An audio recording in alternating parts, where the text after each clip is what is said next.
আমার জন্ম ১৯০০ সালের ১লা নভেম্বর বৃহত্তর খুলনা জেলাতে। এই জেলার বাইরে আমি কখনো কোথাও যাইনি। রাজধানী ঢাকার নাম অনেক শুনেছি, কিন্তু যাওয়ার সৌভাগ্য হয়নি আজও। খালিশপুরের ভারী মিল কারখানা এলাকা, এখানেই কেটে যাচ্ছে আমার জীবন। এখানে একের পর এক পাটের মিল কারখানা। এরই একটা হলো প্লাটিনাম জুট মিল, যার পাশেই আমাদের ছোট্ট ভাড়ার বাসা। আমার জন্ম খুলনাতে হলেও এখানে নয়, ভৈরব নদীর উপার আমার দাদাবাড়িতে। আর আমার নানা বাড়ি কয়রা উপজেলায়, যেখানে আমি কোনোদিন যাইনি। কেন যাইনি আজও জানি না। আমাদের বাসার অদূরেই ভৈরব নদী, যার ওপারে গ্রাম, আর নদীর এই পাশটা হলো শহর। তবে মূল শহর নয় মোটেই। মূল শহর হলো বয়রা, গল্লামারি, সোনাডাঙ্গা এলাকা। ওখানে থাকার মতো সামর্থ্য আমাদের নেই। আমার বাবা সামান্য চাকুরিজীবী। ঢাকাতে একটা ব্লেড কোম্পানিতে কষ্টের সাথে চাকরি করে। আমাদের গ্রাম থেকে এই শহর এলাকায় এনে রেখেছে শুধুমাত্র পড়ালেখা করানোর জন্য। এখানে ৩ রুমের একটা বাসায় আমি, আম্মু আর ছোট ভাই নীরব থাকি। বাবা ২ মাসে একবার ছুটিতে আসে। এভাবেই চলছে জীবন। বর্তমানে আমার পড়ার খুব চাপ যাচ্ছে, সামনে বার্ষিক পরীক্ষা। আম্মু পড়ার জন্য অনেক বকাঝকা করে, আমি ঠিকমতো পড়তে বসি না বলে। তবে আমি স্টুডেন্ট ভালো। বিগত সব ক্লাসেই আমার ফলাফল আশানুরূপ। এর থেকে যেন বিচ্যুত হয়ে না যাই, এজন্যই আম্মু শাসন করে বেশি। কিন্তু আমি বন্ধুদের সাথে না মিশে থাকতেই পারি না। এখানে যারা মিলে চাকরি করে, তাদের থাকার জন্য বড় কলোনি আছে। সেখানেরই ছেলেমেয়েরা বিকেলে মাঠে খেলে, আমিও যাই। আমার অনেক বন্ধু আছে। বন্ধুদের সাথে মাঝে মাঝেই আবার ভৈরব নদী তীরের একটি এলাকা চরের হাট যাই। ওখানে যেতে খুব ভালো লাগে আমার। কি সুন্দর নির্মল নদীর পাড়ের সবুজ ঘাস আর নারিকেল গাছের সারি। আমার সবচেয়ে কাছের বন্ধু নাদিম। ওর সাথেই চরের হাট বেশি যাওয়া হয়। হঠাৎ করেই নদীতে দেখতে পাওয়া যায় বড় সাইজের লঞ্চ যাচ্ছে। অবাক হয়ে তাকিয়ে দেখি ২ বন্ধু। আর আমরা সব বন্ধুরা মিলে ট্রলারে করে নদীর ওপারেও গেছি কয়েকবার। শুনেছি ওপারে নাকি সেই পাড়া আছে। স্কুলের 10-এর বড় ভাইয়েরা বলাবলি করে। এসব নিষিদ্ধ কথা শুনলে আমার প্রচণ্ড কৌতূহল হয়। নাদিম, ফজলু, মিশু, সলিল সবার সাথেই এসব বিষয়ে কথা হয়, বিশেষ করে আমরা ৫ জন যখন একসাথে হই।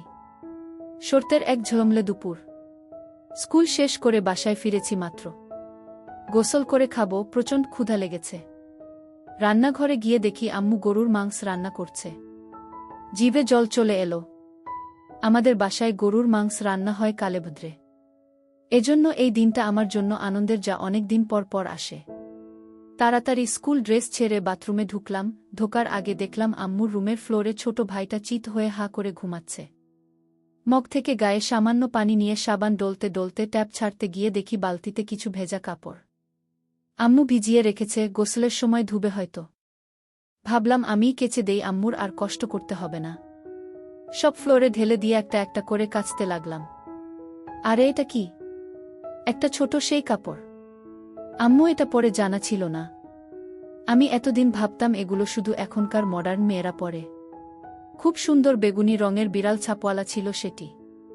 হাতে নিয়ে কেমন যেন শরীরের মধ্যে একটা শিরশির অনুভূতি হলো। হাত দিয়ে নেড়েচেড়ে ঘুরিয়ে ফিরিয়ে সেটা দেখলাম। সামনের ভিতরের পাশটায় কেমন যেন ছাপ পড়ে আছে, ওখানে ডলা দিতেই আঠালো হয়ে গেল। আমি খুবই অবাক হলাম। সব ধোয়া শেষ করে গোসল করে এসে খেতে বসেছি। আম্মু তখন গোসলে ঢুকল। বালতিতে কেচে রাখা কাপড় দেখেই আমাকে রাগান্বিত স্বরে চিৎকার করে বলল, আমার কাপড় তোকে কে ধুতে বলছে? বুঝলাম আম্মু বেশ রেগে গেছে। আমি বললাম, বালতি আজর না হলে গোসল করব কিভাবে, তাই ধুয়েছি। এত রাগ করছো কেন? আম্মু আর একটা কথাও বলল না। আমি খাওয়া শেষ করে এতটুকু না জিরিয়ে ক্রিকেট ব্যাট নিয়ে প্লাটিনাম মাঠের দিকে গেলাম। 2:30 বাজে, মাঠে অনেক রোদ, এখনো কেউ আসেনি। ছায়ে বসে অপেক্ষা করতে লাগলাম। আধ ঘন্টার মধ্যেই নাদিম এসে হাজির। ও জানে আমি প্রায় আগে মাঠে আসি। দুজনে বসে নিষিদ্ধ আলাপে মজলাম। নাদিম বলল, কিরে, যাবি নাকি একদিন ওই পাড়াতে? আমি ফিক করে হেসে দিয়ে বললাম, তোর ইচ্ছা হয় যা। সাইজ দেখে লাথি মেরে খেদাবে তোকে। নাদিম আমাদের সব বন্ধুদের চেয়ে একটু ছোটখাটো বিধায় ওকে এসব বিদ্রূপ প্রায়শই সহ্য করতে হয়। তবে ও এতে রাগ করে না। ও বলল, সাইজ ডাজেন্ট ম্যাটার, পাড়াটাই আসল। এরই মধ্যে সলিল, ফজলু চলে আসলো। এসে গল্পে যোগ দিল। তখন আমরা সবাই নতুন নতুন হাতের কাজ করা শিখেছি। সুন্দরী মেয়ে দেখলেই আলাদা একটা অনুভূতি হয় আমাদের সবারই। খানিক বাদে মিশুও চলে এলো। সবাই ক্রিকেট বাদ দিয়ে গোল হয়ে বসে এসব নিষিদ্ধ আলাপ আলোচনা চালিয়ে যাচ্ছিলাম। মিশু এসেই বলল ওর নাকি এমন অভ্যাস হয়ে গেছে যে হাতের কাজ না সেরে থাকতেই পারে না। কয়েকদিন গেলেই নাকি কেমন যেন লাগে ওর। এসব কথা শুনে সবাই হেসে কুটিকুটি হচ্ছিলাম। এরই মধ্যে সলিল এমন একটা কথা বলল শুনে সবাই হেসে গড়াগড়ি খেলাম। ওর নাকি কিছুই বের হয় না। কথায় কথায় আবার সেই পাড়ার বিষয় চলে এলো। নাদিম বলল এই চল না আমরা জায়গাটা দেখে আসি। ফজলু বলল পাগল হয়েছিস বাবা, জানলে কি হবে জানিস? আরে তোর বাবা জানবে কিভাবে? এসব কথা চাপা থাকে নাকি? চুপ থাক তো ভিতুর ডিম। কি?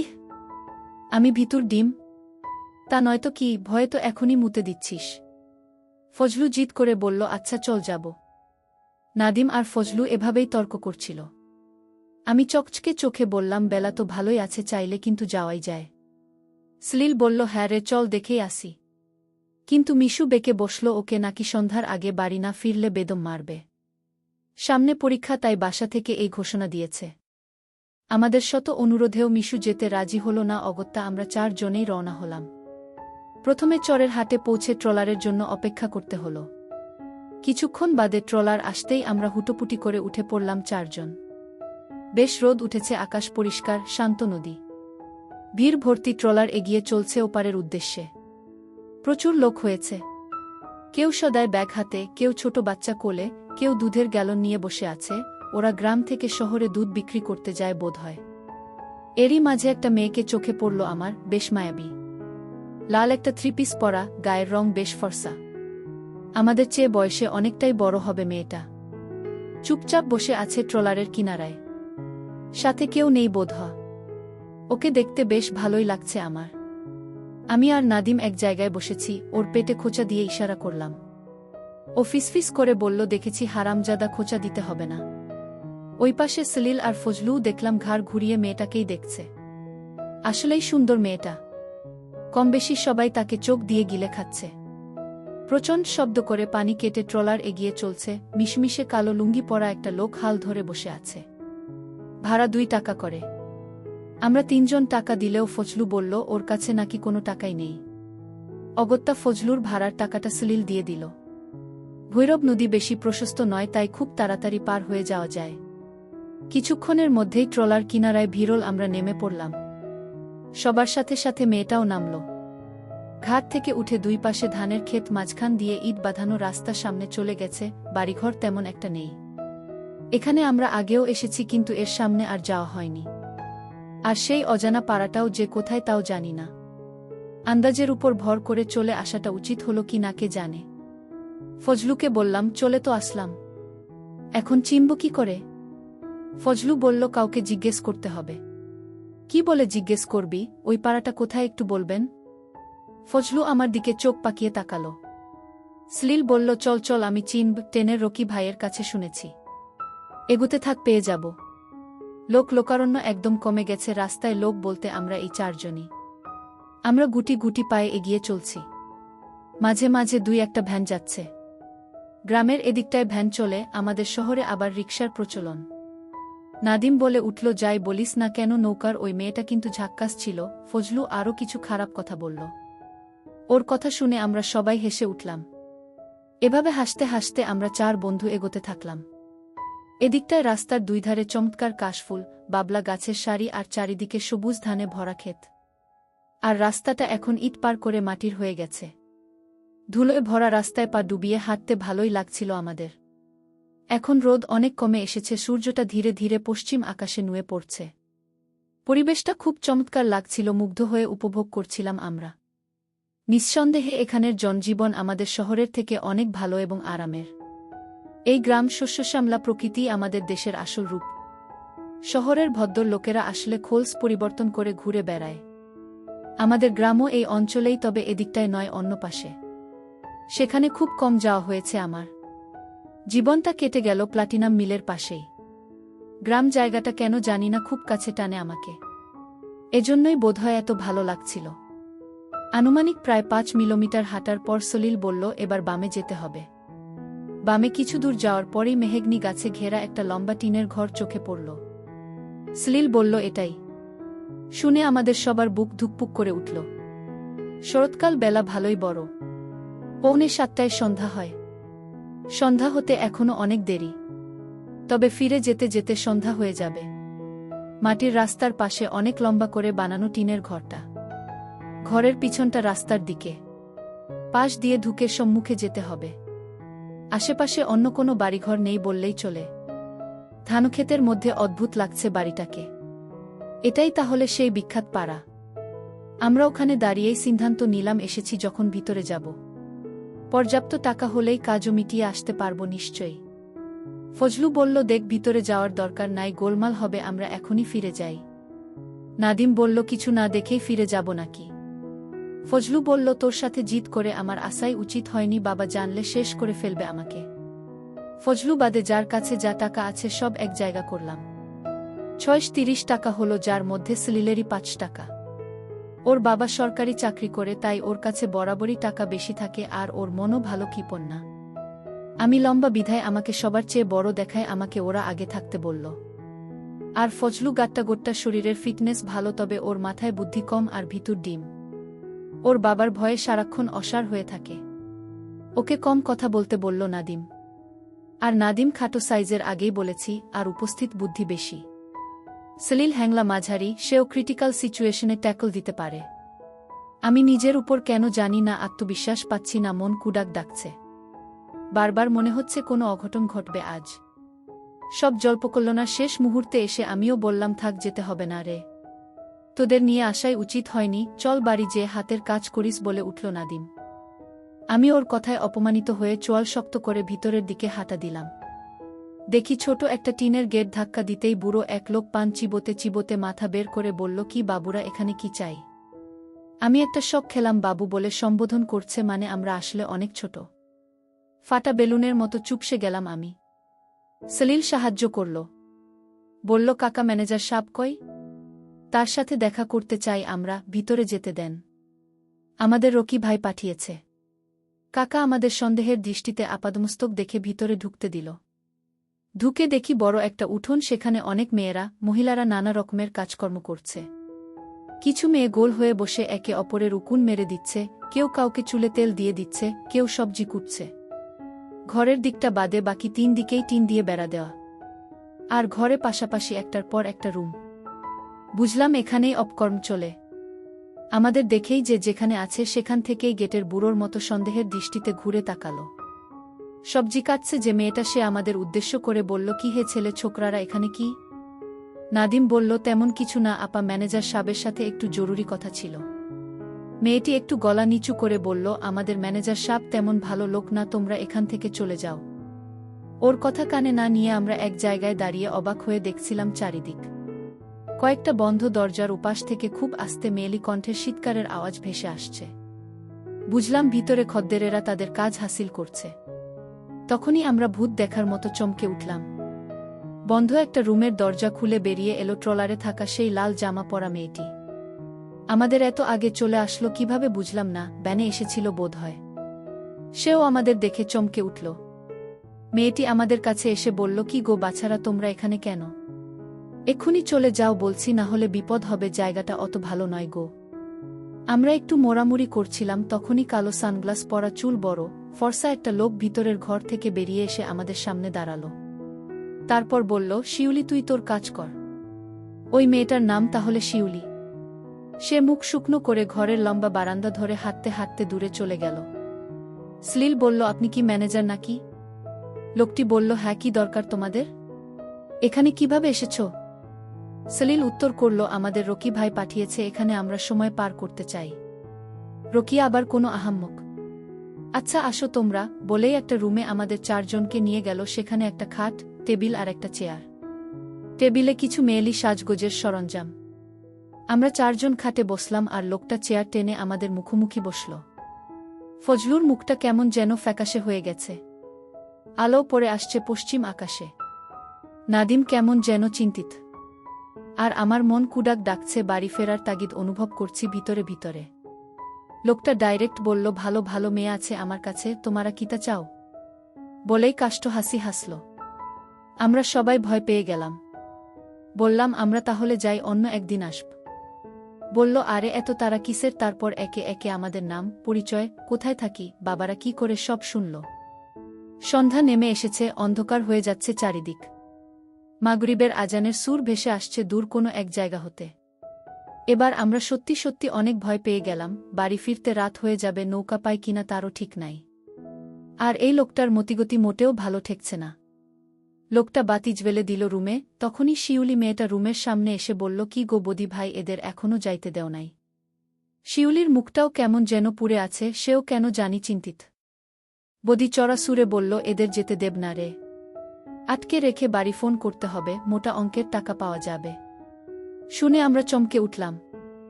সবাই একসাথে বলে উঠলাম, কি বলছেন এসব? আমরা কি করেছি? বদি বলল, কিছু করিস নাই, তবে বদির আস্তানায় যেহেতু ঢুকছিস সেহেতু মাসুল তো দিতেই হবে। তোদের মতো বাছুরদের এখানে কি, ওগুলো বেশি বড় হয়ে গেছে নাকি? নাদিম আমার দিকে তাকালো, ও দৌড়ে পালানোর ইঙ্গিত দিচ্ছে, চোখ দেখেই বুঝলাম আমি।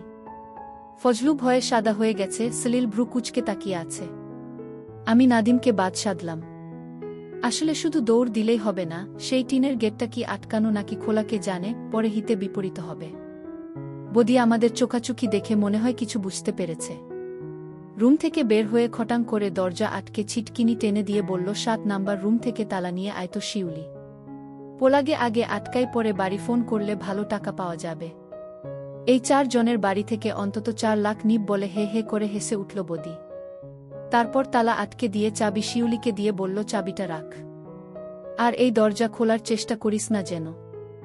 আমরা বুঝলাম বদি শিউলিকে এভাবে বললেও সে তাকে বিশ্বাস করে, না হলে চাবি দিত না। বদি বলল, আর শোন, সব মেয়েগুলারে পরিষ্কার হয়ে রুমে থাকতে বল, বড় কাস্টমাররা আসতে শুরু করবে এখনই। আমি ফোনে টাকা ভরতে গেলাম। আসতে ঘণ্টাখানেক লাগবে। আমরা রুমের মধ্যে একে অপরের মুখ চাওয়াচাওয়ি করতে লাগলাম। হলুদ একটা টিমটিমে বাতি জ্বলছে, আর মাথার উপর বহু পুরনো একটা ফ্যান খটখট খটাং করে ঘুরে চলছে। আর বাইরের সব আলো ইতোমধ্যেই নিভিয়ে দিয়েছে। কোনো সারা শব্দ পাওয়া যাচ্ছে না। ফজলু প্রথম মুখ খুলল, হারামজাদারা, আমার কথা তো শুনলি না, এখন কি বিপদে ফেললি? বাবা আমাকে মেরেই ফেলবে। নাদিম বলল, এখান থেকে আগে বেঁচে তো ফের, তারপর না তোর বাবা তোকে মারবে। এত বিপদের মধ্যেও আমার কেমন যেন হাসি পেল। সলিল 2 হাত পিছনে দিয়ে ছোট ঘরের মধ্যেও পায়চারি শুরু করল। বলল, ঝগড়া করে কোনো লাভ নেই রে, এখান থেকে কিভাবে বের হওয়া যায় তাই চিন্তা কর। আমি বললাম, আচ্ছা, এই টিনের এই বেড়ার ওপাশেই তো রাস্তা। দমাদম কয়েকটা লাথি মেরে বেড়া খুলে ফেললে কেমন হয়? নাদিম বলল, কথা খারাপ বলিসনি, কিন্তু কাজটা অত সহজ না, করতে গেলে শব্দ হবে অনেক। সলিল বলল, আমরা 4টা ছেলে এই টিনের ঘর থেকেই যদি বেরোতে না পারি। ফজলু বলল, বদি আসার আগেই যা করার করতে হবে, না হলে মহাবিপদ। এসে বাড়ি ফোন করলে সব শেষ। শুনলি না, ও বলল ফোনে টাকা ভরতে গেছে।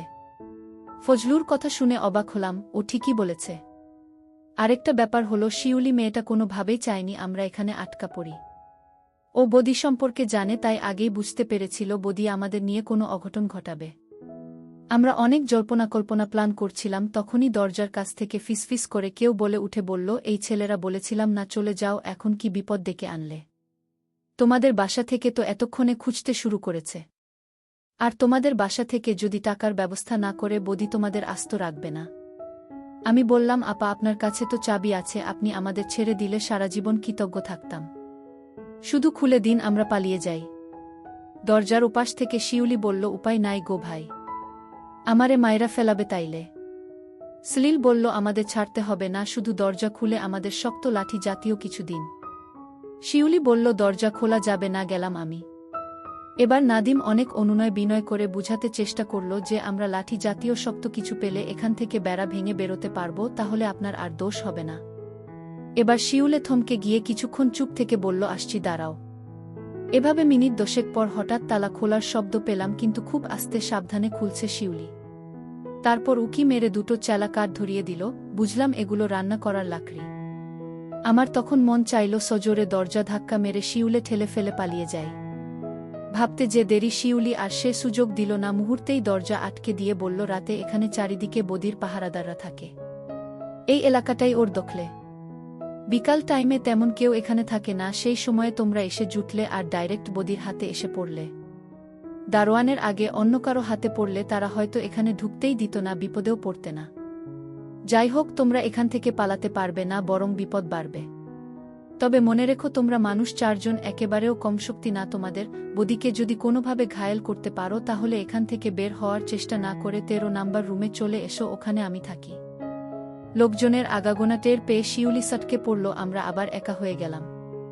আমি বললাম, শোন, এই ঘরের পিছন পাশটা ভাঙলেই রাস্তা, কিন্তু ভাঙতে গেলে প্রচণ্ড শব্দ হবে, সবাই টের পেয়ে আমাদের ধরে ফেলবে। আর যদি ডান বামের বেড়া দুটো ভাঙি তাহলে এই ঘরেরই অন্য রুমে যাব। সেখানে যেয়ে খুব একটা লাভ হবে না, ওই রুমগুলো বাইরে থেকে ছিটকিনি আটকানো, তখন দেখলি না। আর যদি দরজার ছিটকিনি 4 মেরে ভাঙি বা বল প্রয়োগ করে খুলি তাহলে বের হতে পারবো ঠিকই, কিন্তু এরপরে টিনের সেই গেটে তালা দেওয়া এবং সার্বক্ষণিক লোক আছে। আর বদি সবাইকে নিশ্চয়ই সতর্ক করেই গেছে বাইরে। একদমে সব বলে সবার দিকে তাকালাম। নাদিম বলল, কি করব ভেবে পাচ্ছি না রে, বদির বাচ্চা এসে বাসায় ফোন করলে ভারী বিপদ হয়ে যাবে। সবাই আবার মুখ চাওয়াচাওয়ি করলাম। তারপর সলিল মুখ খুলল এবং একটা সত্যিকারের পরিকল্পনা সেট করল। একটা 1 টাকার কয়েন দরকার বলল সলিল। আমরা কেউই বুঝলাম না এই ঘোর বিপদের মুহূর্তে 1 টাকার কয়েন দিয়ে কি হবে। তারপর সবার কাছ থেকে নেয়া সেই টাকার মধ্যে থেকে 1 টাকার কয়েন বের করে সলিলের হাতে দিলাম আর বললাম, যা করার তাড়াতাড়ি করতে হবে, যে কোনো সময় বদি চলে আসবে। সলিল বলল, বাল্বটা খুলে ঠিক হোল্ডারের ভিতরে এই 1 টাকার কয়েনটা রেখে বাল্বটা লাগাতে হবে, পরে আর সুইচ অন করা যাবে না। বদি এসে তালা খুলে যখনই সুইচ অন করবে তখনই শর্ট সার্কিট হয়ে এই বাড়িটার সম্পূর্ণ কারেন্ট চলে যাবে। তখন অন্ধকারে আমাদের প্ল্যান অনুযায়ী যা করার করব। আমি লাইট বন্ধ করে চেয়ারের উপর দাঁড়িয়ে অন্ধকারে হাতরে কয়েন সেট করে ঠিক সলিলের কথা মতো বাল্বটি লাগিয়ে দিলাম। লাইটটি আর জ্বালালাম না, ঘর পুরো অন্ধকার রইল। তারপর ও বলল, দরজার 2 পাল্লার পাশে 2 জনকে ঘাপটি মেরে থাকতে, বদি যখনই ঢুকবে তার উপর হামলা চালাতে হবে। তবে ও ঘর অন্ধকার দেখে সাবধানে ঘরে ঢুকতে পারে, তবে যত যাই হোক দমা যাবে না, ওর উপর চড়াও হয়ে মুখ চেপে ধরতে হবে, ও চিৎকার করলেই আমরা ধরা পড়ে যাব। ফজলু ভীতু চোখে সব শুনছিল, এরই মধ্যে ও বলে উঠল, এবারও বদি একা আসবে, তোরা বুঝলি কিভাবে? সাথে যদি অন্য লোক থাকে? আরে তাই তো, ফজলু তো ঠিকই বলেছে, আমরা তো এভাবে ভেবে দেখিনি। নাদিম বলল, থাকুক সাথে, আমাদের দমে গেলে চলবে না, ওদের খালি একবার রুমের ভিতর ঢুকাতে পারলে হয়, তারপর দরজার পাশে দাঁড়ানো 2 জন চলা দুটো দিয়ে ওদের মাথায় আঘাত করতে হবে, অথবা অন্ধকারে চুপিসারে রুম থেকে বেরোতে পারলে সবচেয়ে ভালো হয়। এই ঘর থেকে বেরোলে আমরা আর এই বাড়ি থেকে বের হওয়ার কোনো চেষ্টাই করব না। সোজা ঘর গুনে গুনে শিউলি আপার 13 নাম্বার রুমে চলে যাব, আমাদের আর খুঁজে পাবে না, আর ঘূর্ণাক্ষরেও টের পাবে না আমরা এখানেই একটা ঘরে লুকিয়ে আছি। 4 জনই দরজার পাশে থাকব বলে ঠিক করলাম, তাহলে পালিয়ে যেতে সুবিধা হবে। আমি আর ফজলু দরজার এক পাশে, আর অন্য পাশে নাদিম আর সলিল।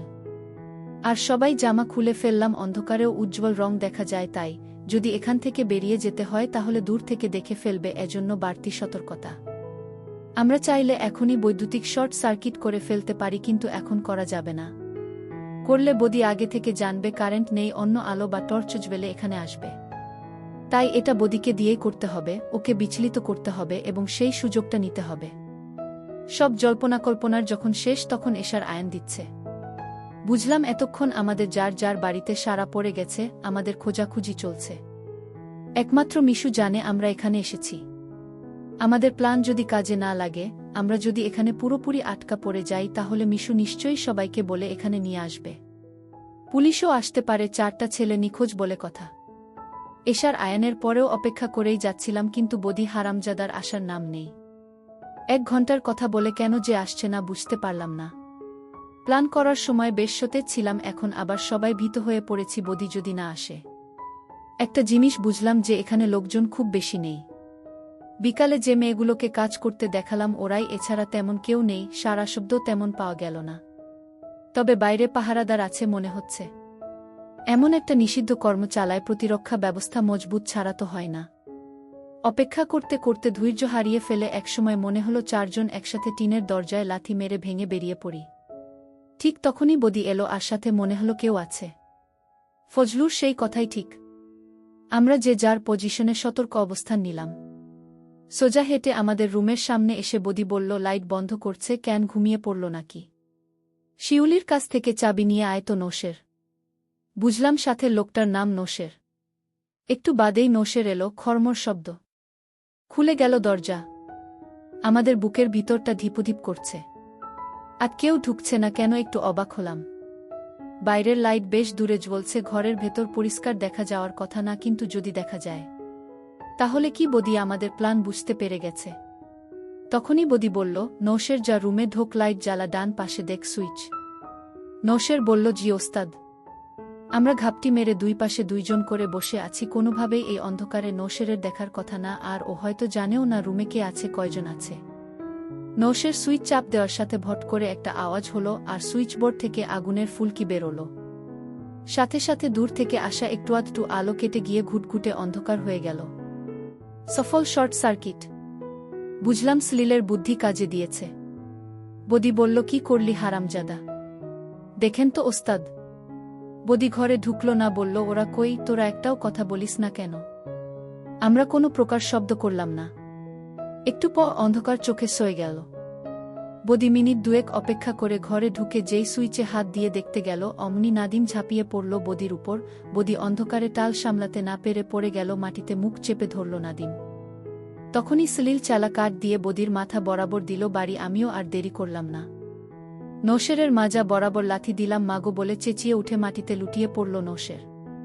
ভুল করলাম মনে হয়, এখনই লোকজন চলে আসতে পারে। ফজলু নৌশেরের মুখের মধ্যে ওর খুলে রাখা স্যান্ডো গেঞ্জি ঢুকিয়ে দিল। আর বদি নাড়াচাড়া করছে না, মনে হয় জ্ঞান হারিয়েছে। এত সহজে এদের কুপোকাত করতে পারবো ভাবিনি। পায়ের আওয়াজ শুনতে পাচ্ছি। বোধহয় কেউ বা কারা নৌশেরের আওয়াজ পেয়ে এগিয়ে আসছে এদিকে। বললাম, তাড়াতাড়ি কর সলিল। ফজলু, নাদিম রুম থেকে বেরিয়ে বারান্দা ধরে দৌড় দিলাম। চারিদিক ঘুটঘুটে অন্ধকারের মধ্যে শিউলির রুম খুঁজে পাওয়া মুশকিল হবে। মানুষ আসার আগেই অবশ্যই রুমে ঢুকে পড়তে হবে, না হলে টানা সোজা বারান্দা, কেউ টর্চ মারলেই আমাদের দেখে ফেলবে, ধরা পড়ে যাব। আমরা গুটি পায়ে শব্দ না করে দৌড়ালাম। রুম গুনে 13 নাম্বারে পৌঁছাতেই ছোট করে 2টা টোকা দিলাম। শিউলি দরজা খুলল, আমাদের দিকে ভীত চোখে তাকিয়ে বলল, কিভাবে কি করলে? কেউ দেখেনি তো? সলিল বলল, কেউ দেখেনি, তবে দেখে ফেলতে পারে, তাড়াতাড়ি ঢুকতে দিন। আমরা হুড়মুড়িয়ে শিউলির রুমে ঢুকলাম। শেষবারের মতো পিছনে তাকিয়ে দেখলাম বদি আর নৌশেরের রুমে টর্চ লাইটের আলো জ্বলছে, আর লোকও কয়েকজন। শিউলি আমাদের রুমে নিয়েই দরজা আটকে দিল। আমরা দেরি না করে ছুটো করে ফিসফিসিয়ে পুরো ঘটনা খুলে বললাম। শিউলি একটু বিচলিত না হয়ে বলল, শোনো ছেলেরা, যা ঘটিয়েছ তাতে এখনই আমার ডাক পড়বে এবং আমার ঘটনাস্থলে যাওয়া লাগবে, আরও অনেক কাজ করা লাগতে পারে। তবে তোমাদের কিন্তু আমার এই ঘরের সন্তর্পণে লুকিয়ে থাকতে হবে। এতক্ষণে বদির সাগরেদরা তোমাদের খোঁজাখুঁজি শুরু করে দিয়েছে নিশ্চয়ই। সব রুমেও আসবে হয়তো। আমরা ঘুটঘুটে অন্ধকার রুমে কানখাড়া করে শিউলির সব কথা শুনে বললাম, তাহলে উপায়? আমরা লুকাব কোথায়? কট করে একটা শব্দ হলো, আর শিউলির হাতের ভিতরে ছোট্ট একটা সাদা আলো জ্বলে উঠল, একটা গ্যাসলাইটারের পিছন সাইডের ছোট্ট টর্চ লাইট। আলো উপরের দিক মেরে রেখেছে বিধায় সবাইকে দেখলাম। শিউলিকে এই অল্প আলোতে খুব দারুণ দেখাচ্ছে, মনে হচ্ছে কোনো পরী। ওর চোখ চকচক করছে। আমরা সবাই তাকিয়ে আছি ওর দিকে। শিউলি বলল, সবগুলো খাটের নিচে ঢুকে পড়ো। তাকিয়ে খাট দেখলাম, এটা বেশ বড় একটা ডাবল বেড। 4 জনে অনায়াসে নিচে শুয়ে থাকতে পারব। স্যান্ডেল খুলে খাটের নিচে ঠেলে দিয়ে একে একে ঢুকে পড়তে লাগলাম। সবশেষ যখন ফজলু ঢুকবে তখনই শব্দটা হলো। দরজায় দরাম দরাম ঘাই। এ শিউলি, বের হ তাড়াতাড়ি, বদি ভাই অজ্ঞান। ভয়ে আমার কলিজা কেঁপে উঠল। ফজলুকে ধরে টেনে খাটের নিচে নিয়ে আসলাম। শিউলি খাটের চাদর খানিকটা টেনে নামিয়ে দিল যাতে নিচটা একটুও দেখা না যায়। তারপর দরজা খুলে এখানে আসা লোকটাকে বলল, কিভাবে কি বলে হন্তদন্ত হওয়ার ভান করে বাইরে থেকে দরজায় তালা মেরে দিয়ে বেরিয়ে গেল। বুঝলাম শিউলি যথেষ্ট বুদ্ধিমতী। সে তালা দিতে ভোলেনি যাতে তার অনুপস্থিতিতে এই রুমে কেউ ঢুকতে না পারে, আমরা যাতে ধরা না পড়ে যাই। শিউলি যতক্ষণ বাইরে ততক্ষণ আমাদের আর তেমন বিপদ নেই ভেবে ভালোই লাগছে। কারণ বাইরে তালা দেখলে কেউ ঢোকার বাসনা পোষণ করবে না। আর এখানের সবাই নিশ্চয়ই জানে যে এটা শিউলির রুম। আমরা খাটের তলায় চিত হয়ে শুয়ে পুরো দিনের ঘটনাটা ফিসফিস করে আলোচনা শুরু করলাম। ফজলু বলল, এতক্ষণে সবার বাসায় খোঁজাখুঁজি লেগে গেছে, কি হবে কে জানে, কেন যে আসতে গেছিলাম এখানে, আর এখান থেকে আদৌ বেরতে পারবো কিনা কে জানে। নাদিম ফজলুকে অভয় দিয়ে বলল, অত চিন্তা করিস না, এতখানি পেরেছি, বাকিটুকুও পারব। আর বাড়ির ব্যাপারটা মিশু তো সব জানে, ও তো রয়েছেই সবার গার্ডিয়ান, আগে ওর কাছেই যাবে আমাদের খোঁজে। ও নিশ্চয়ই বলবে আমরা এইদিকে এসেছিলাম। এই পাড়ার কথা মিশু বলবে না, শিওর থাক। আর পুলিশের সাহায্য নিয়ে আমাদের উদ্ধার করলে বলবো আমরা এদিকে ঘুরতে এসেছিলাম, বদি আমাদের তুলে নিয়ে এসেছে। সলিল বলল, বাড়ির কথা না হয় বুঝলাম, কিন্তু এখন এরা কি করে বলা যায় না যদি আমাদের খাটের তলা চেক করতে আসে। আমি বললাম, চাপ নিস না, শিউলি আছে আমাদের পক্ষে, ও ঠিক সামলে নেবে।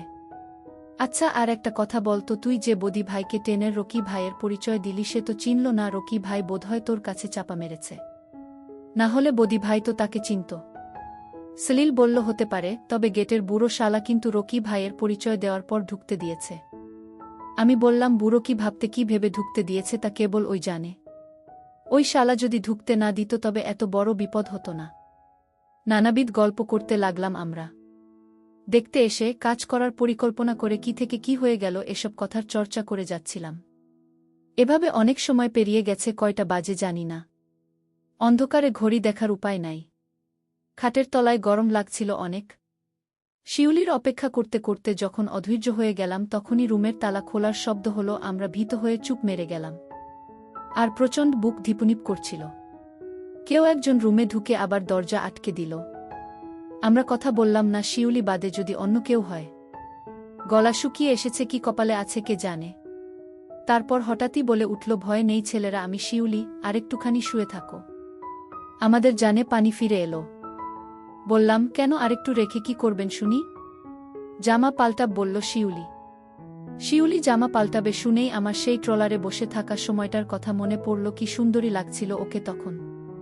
আমরা তারই রুমে ভেবেই শরীরে শিহরণ বয়ে গেল। বললাম, ওদিকটা কিভাবে সামলালেন? শিউলি বলল, বদিকে তো ভালোই জখম করেছ, আর ওর সাগরেরটা মাজার ব্যথায় চিৎকার করেই যাচ্ছে বলে হাসল শিউলি। আরও বলল, বদির এমন আঘাতে সবাই ভয় পেয়ে গেছে, তোমাদের খোঁজা অতটা জোর দিয়ে হচ্ছে না। বদিকে আর নৌশেরকে খুলনা মেডিকেল কলেজ হাসপাতাল গেছে ওরা কয়জন। আর আমি বলে এসেছি তোমরা পালিয়ে গেছ বলে আমার ধারণা। এখানে যারা দায়িত্বে আছে তাদের সবাইকে শান্ত করে এসেছি। ওরা এখন মই দিয়ে খাম্বায় উঠে কারেন্টের লাইন ঠিক করার চেষ্টা করছে। আর আমরা মেয়েরা যারা কাজ করি বদির এমন অবস্থায় সবাই খুশি, ও আমাদের অনেক যন্ত্রণা দেয়। যাই হোক শোনো, খুব ভোরে তোমাদের আমি এখান থেকে বের হওয়ার ব্যবস্থা করে দেব। ভুলেও এই খেয়া পারাপার দিয়ে পার হবে না, যেখান দিয়ে বলে দেব সেখান দিয়ে যাবে। এখন খাটের তলা থেকে সবগুলা শব্দ না করে বের হয়ে এসো। বের হওয়া মাত্রই শিউলি তার ছোট্ট টর্চ জ্বালল। চারজনে একসাথে অবাক হয়ে গেলাম। শিউলি একটা গোলাপি শাড়ি পরেছে দেখে বোঝা যাচ্ছে মাত্র গোসল করে এসেছে। এত সুন্দর মেয়েলি একটা ঘ্রাণ বেরোচ্ছে ওর গা থেকে, সবাই ওর রূপে বিমোহিত হয়ে গেলাম। শিউলি বলল, নিশ্চয়ই খিদে পেয়েছে তোমাদের, বসো সবাই। আমরা ফ্লোরে বসে পড়লাম আর টের পেলাম আসলেই খিদেতে সবার পেট চো চো করছে। শিউলি 4টা স্টিলের থালা দিল আমাদের সামনে। তারপর একটা বড় গামলা থেকে গরম খিচুড়ি বেড়ে দিল। আর বলল, কারেন্ট লাইনটা ঠিক করে ফেললে ভালো হতো, যা গরম লাগছে, আলো নেই।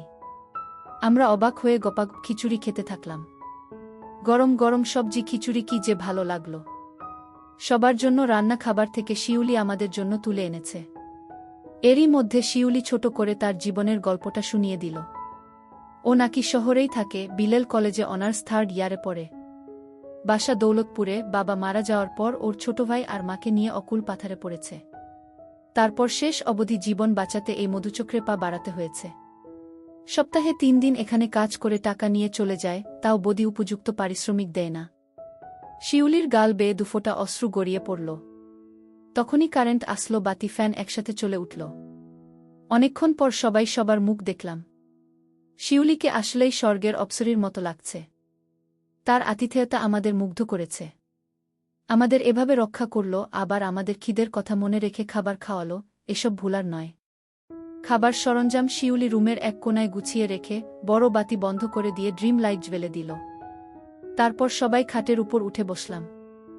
আমাদের সবার নাম শুনে পরিচিত হল শিউলি। শা শা করে মাথার উপর ফ্যান চলছে। পেট পুরে খেয়ে দিয়ে বিছানায় হেলান দিয়ে শিউলির সাথে গল্প করতে ভালোই লাগছে। এখন গভীর রাত, বাইরে আর কারো কোনো আগাগোনার লেশমাত্র নেই। অন্যদিন হলে নিশ্চয়ই রাতেই বেশি সরগরম থাকত। শিউলি বলল আজ বদির এমন দুর্ঘটনার জন্য সবাই কাজ বন্ধ রেখেছে, আর সে ছাড়া খদ্দেররা ঝামেলা করতে পারে এটিও একটি কারণ। ফ্যানের শব্দ ছাড়া চারিদিকে আর কোনো শব্দ নেই, শুনসান। আমাদের এখন আর ভয় লাগছে না। নাদিম হারামজাদা শিউলির দিকে বারবার তাকাচ্ছে। এবার শিউলি বলে উঠল, তা ভাইয়েরা বলো দেখিনি এখানে তোমরা আসলে কেন? নৌকায় তোমাদের দেখলাম, তখন যদি জানতাম এখানে আসবে ওখান থেকেই ফিরিয়ে দিতাম। আমি বললাম আমাদের আসলে এই পাড়া দেখার একটা কৌতূহল ছিল, এর থেকে চলে আসলাম এই যা। শিউলি বলল, তা দেখে ফিরে গেলে না কেন বাপুরা? সলিল বলল, আসলে ভাবলাম টাকা দিলে যদি আমরাও পারি। শিউলি খাটের এক কোনায় হেলান দিয়ে তুই সম্বোধন করে বলল, তোদের নাক থেকে এখনো দুধের গন্ধ যায়নি, কাজ করতে চলে এলি? বলি তোদের এখনো বের হয়? বললাম বের হবে না কেন, আরও কত আগে থেকে হাত দিয়ে কাজ চালিয়েছি। শিউলি হাসি লুকিয়ে বলল, তাই নাকি? আমারও তো একটা ছোট ভাই আছে তোদেরই মতো, ক্লাস 8-এ পড়ে, ও তো এসব করে না। তোরা এত পাকলি কিভাবে? আমি বললাম ঠিকই শিখেছে, আপনি জানেন না, পারলে একদিন বাজিয়ে দেখেন, বুঝতে পারবেন। এসব আলাপ আমরা বহু করেছি, কিন্তু কোনো মেয়ের সাথে নয়। আমি শিউলিকে বললাম, আপনি আজ কারো সাথে শোনোনি? শিউলি বলল, আজ আর টাইম পেলাম কোথায়, তোরা যা অঘটন ঘটালি, তাই ভাবলাম কারো সাথে যেহেতু হয়নি তোদের সাথেই শুই। কিরে টাকা দিবি তো? বলেই শিউলি হাসল। সত্যি বলল নাকি ঠাট্টা করল কিছুই বুঝলাম না। তবু এসব শুনে আমার ভিতরে কারেন্ট খেলে গেল। বন্ধুরা, ভিডিওটি অনেক বড় হয়ে যাওয়ার কারণে বাকি অংশ অন্য ভিডিওতে দেওয়া হবে। সবাই সাথে থাকো।